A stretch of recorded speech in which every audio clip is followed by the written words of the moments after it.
Katie Antoine pour Panem 360. Aujourd'hui, je m'entretiens avec Mimi Obunsawin qui va participer à la 39e édition des Coups de cœur francophones de Montréal. Et cette fois-ci, c'est dans un programme double.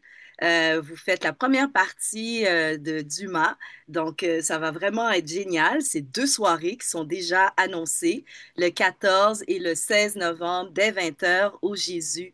Mimi Obunsawin, comment allez-vous? Ouais, bonjour, ça va bien. Je suis habillée comme une jardinière parce que j'étais prête à travailler ma serre. C'est l'automne, faut travailler dehors. Donc, c'est pour ça que j'ai mon habit de jardinière. J'adore, vous êtes toujours prête. Et est-ce que c'est votre première participation au coup de cœur francophone? Oui, c'est ma première fois parce que pour le début de ma carrière, j'ai plutôt fait de la musique en anglais.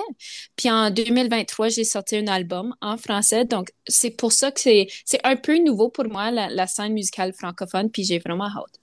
C'est vraiment le fun de vous recevoir. Écoutez, vous êtes auteure, compositrice, interprète contemporaine et on aime bien dire que dont la musique embrasse la beauté de la terre.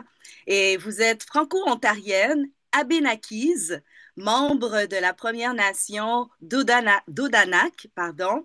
Et cette année, le festival avait envie d'ouvrir ses scènes et de recevoir des artistes de d'autres territoires canadiens à l'extérieur du Québec, voir un peu qu'est-ce qui se passe. Donc, c'est vraiment génial de pouvoir recevoir une artiste comme vous. Parlez-moi un peu de votre musique. Moi, j'aime bien quand les artistes me parlent eux-mêmes dans leurs mots, qui m'expliquent leur création. Mais pour moi, tu sais, mes racines en tant que franco-ontarienne et femme Wabanaki, c'est vraiment de là que je compose ma musique parce que pour moi, c'est important de raconter mes histoires à moi, mes perspectives, inviter les gens dans mon univers qui est très connecté au territoire. Donc, c'est de la musique rythmée. En spectacle, habituellement, j'ai mon mari sur la batterie, mais pendant les franco, je vais être solo.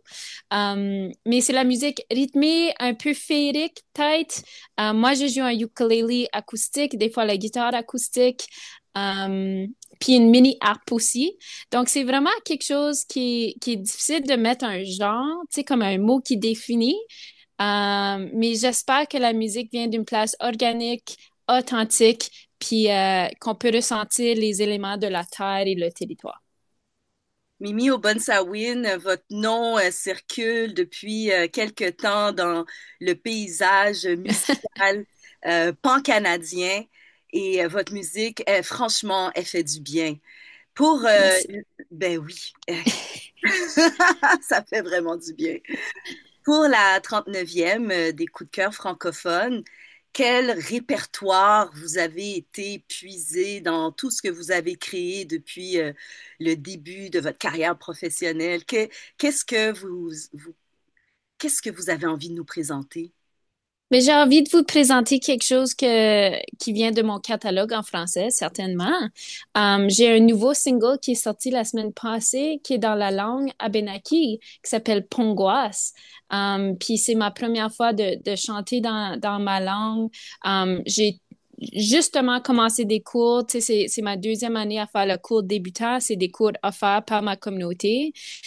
Puis mon enseignante, c'est Mélanie Obomsawin, puis c'est elle qui m'a aidé à traduire ma chanson, à prononcer, tu sais, de vraiment travailler la langue dans la musique. Donc, j'ai vraiment hâte de présenter ça dans la formule du solo. Tu sais, j'ai pas l'habitude de jouer tout seul sur la scène, puis je suis excitée de faire quelque chose de différent parce qu'on a passé l'été à voyager, à tourner notre spectacle partout au Canada. Donc, je vais amener cette énergie-là de touring, puis d'être devant les gens, mais d'une nouvelle formule un peu fraîche, un peu nouveau. Puis, ouais, on va voir. Ça va être du fun, c'est excitant. Mimi Obunsawin, écoutez, avec ce que vous venez de me partager, c'est clair que j'ai envie d'en savoir un peu plus sur ce morceau que vous venez de sortir. Pongwan, Pogwa, Angoisse. Pogwas. Ça Ouais. veut dire quoi, Ça Pogwas? veut dire la lune. C'est un des deux noms pour la lune. Puis c'est une chanson qui va célébrer, c'est comme un love song pour notre grand-mère, la lune, mais c'est aussi comme une chanson, je voulais partager un peu de pouvoir féminin, puis aussi comme parler de comment la lune guide toutes les femmes, mais elle est aussi comme la lumière dans la noirceur pour plusieurs. Donc c'est une chanson peut-être un peu plus féerique, un peu plus dark, mais vraiment, c'est une chanson d'amour pour la lune, Pongoise. Est-ce qu'il y a beaucoup, justement, cet univers de la nature, des animaux, les métaphores, les avatars qui habitent votre univers littéraire? Et quel est votre animal fétiche à vous? Ouh, ça, c'est une bonne question. Mais en premier, je pense que oui, c'est 100% clair que le territoire, la nature, tous les éléments, tous les êtres dans la nature, c'est quelque chose qui est très spécial pour moi parce que j'ai grandi comme rural, free range dans la forêt, puis maintenant j'habite dans une petite maison en bois dans la forêt, puis c'est pour ça que j'ai l'air d'un épouvantail. Euh, mais c'est vraiment comme, c'est quelque chose que je vis à tous les jours. Donc, je veux vraiment inviter les gens à avoir une connexion avec la terre parce que je pense que c'est tellement important ce temps-ci, tu sais, avec le monde qui est un peu débalancé. Je pense qu'une connexion avec le territoire, avec les animaux, avec la terre, c'est comme tellement une ressource qu'on a de besoin partout. Donc, en partageant ça dans ma musique et dans mes histoires, peut-être ça peut inspirer les gens. Puis, mon animal préféré, oh, ça c'était une bonne question. Pas Je pense que ça... préféré, Oh, fétiche. oh, je sais pas. Ça c'était une bonne question. Je pense que... Est-ce que je peux dire une chauve-souris? C'est weird, ça? Je Non. pense qu'une chauve-souris. Je pense que c'est... Peut-être c'est parce que c'est Halloween, puis c'est l'automne, mais... Ah, c'est un animal qui est tellement important au écosystème. Puis il y a tellement comme... c'est juste, les gens sont pas gentils avec les chauves-souris, mais ils sont tellement spéciales. Oh, faut en prendre soin. J'adore votre réponse. J'aurais cru que vous m'auriez dit le loup, parce que je vous ai Ah! entendu tellement bien hurler sur scène, Ah, faire ah, ouais. hurler le loup. Alors, ah non, mais la chauve-souris, c'est vraiment un animal de Ben, très important dans l'écosystème. oui, je suis juste contente que j'ai pas du verre de terre parce que j'ai une obsession avec des verres de terre aussi. J'ai comme un stand de verres de terre sous mon bureau, puis quand je fais des courriels, je peux voir mes verres de terre. C'est un peu weird. Mais je suis contente qu'on n'a pas parlé de ça. C'est drôle. Et pour cette édition des coups de cœur francophones, si j'ai bien compris, l'organisation ont vraiment fait un effort, oui, d'inviter des artistes pan-canadiens à l'extérieur du Québec, mais aussi de faire des jumelages intéressants. Donc, on vous a jumelé à Dumas. Est-ce que vous connaissiez Dumas? Est-ce que j'aimerais connaître de quelle façon vous avez contribué, vous aussi, à la décision de ce jumelage ou c'est une surprise, une agréable surprise et vous vous laissez emporter dans le jeu? Oui, 100%. Emporté dans le jeu, complètement une surprise. Puis parce que j'habite en Ontario, puis en grandissant, tu sais, j'ai écouté plutôt de la musique anglophone.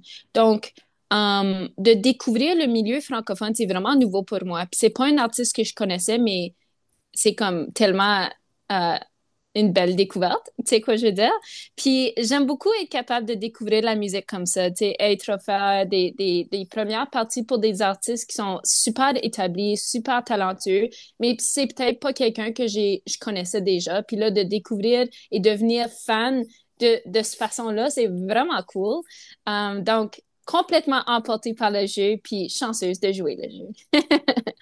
Magnifique. Donc, vraiment, ça va être un élément de surprise pour tout le monde dans la salle du Jésus et le 14 et le 16 novembre.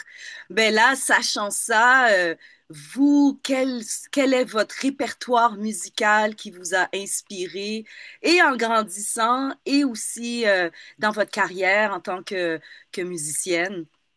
Mais je pense que ça change tout le temps, hein. Mais tout de suite, je suis vraiment inspirée et touchée et encouragée par Elie Sapi, une grande artiste qui, comme, est tellement Pathfinder, puis elle fait tellement de chemin et de place pour des petites artistes comme moi, surtout en tant que femme. Donc, je suis vraiment inspirée par elle. Puis en grandissant, tu sais, j'avais beaucoup de musique, diverses musiques autour de moi. Mais un de mes artistes préférés, c'est John Butler, qui est un artiste australien. Donc, un jour, j'aimerais ça juste mettre ça dans l'univers. Un jour, j'aimerais ça ouvrir pour soit Ellie Sapi ou John Butler, ou les deux. Les deux. Pourquoi pas? Mais Mais ça c'est dans la musique. l'univers. Ouais, on met ça dans l'univers. C'est de la musique. J'aime beaucoup la musique qui parle des histoires, qui est comme ancrée dans des racines fortes, soit avec des instruments acoustiques ou quelque chose qui est complètement différent. Moi, j'aime beaucoup comme le fairy vibe ou comme beaucoup d'atmosphère. Puis je trouve que Elisa Pia amène tellement de force, mais en même temps beaucoup d'atmosphère, beaucoup de vibe dans sa musique. Puis surtout dans la langue, tu sais, parce que je suis étudiante de notre langue, c'est vraiment inspirant de voir quelqu'un prendre cette place-là.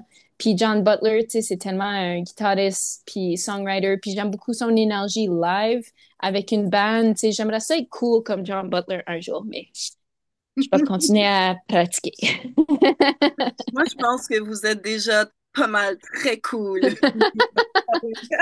C'est trop fine.